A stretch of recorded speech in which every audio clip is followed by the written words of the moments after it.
The house at 42 Blackwood Lane didn't look evil. It looked exhausted.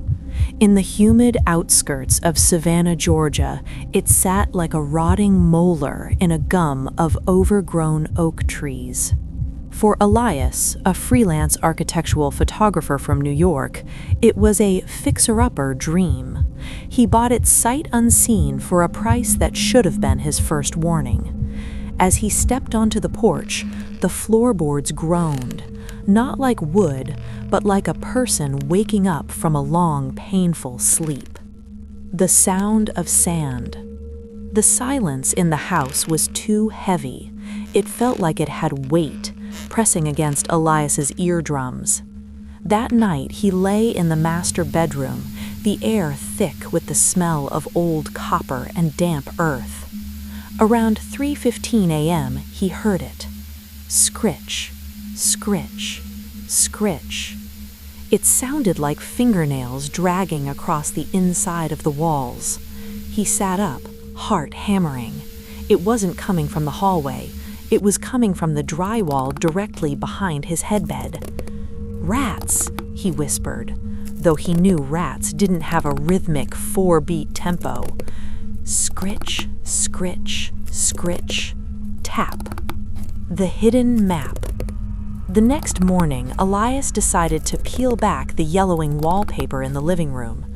As the paper came away in wet, sticky strips, he didn't find mold, he found writing. The entire wall was covered in thousands of tiny etched names.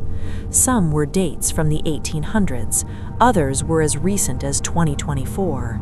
But it wasn't just names, it was a map of the house, drawn in something dark and flaky. At the center of the drawing, right where the basement door was located, was a single word, scratched so deep it broke the wood. Listen. Elias felt a cold sweat prickle his neck.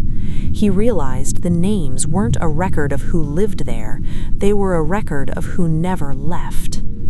The basement's gift. Driven by a morbid curiosity that felt less like bravery and more like a leash pulling him, he opened the basement door. The air down there was freezing despite the 90-degree Georgia heat. He found an old Polaroid camera sitting on a workbench. It looked brand new. Beside it was a photo already developed. It was a picture of him, not from 5 minutes ago, but a picture of him sleeping in his bed from the night before. In the photo, the wall behind his head was slightly translucent. A pale, elongated hand was reaching out from the drywall, fingers inches away from his open mouth. The walls begin to breathe. Elias ran for the front door, but the house had other plans. The humid air turned into a suffocating stench of decay. As he reached the foyer, the walls began to ripple.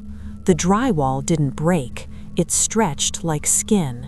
He saw the outline of a face, no, dozens of faces, pushing against the paint from the inside. They weren't screaming, they were inhaling. Every time they took a breath, the room grew smaller. The hallway narrowed, the ceiling dipped. "You're not a guest," a voice vibrated through the floorboards. It wasn't a sound, but a feeling in his bones. He looked at his own hands. His skin was turning the chalky white of gypsum.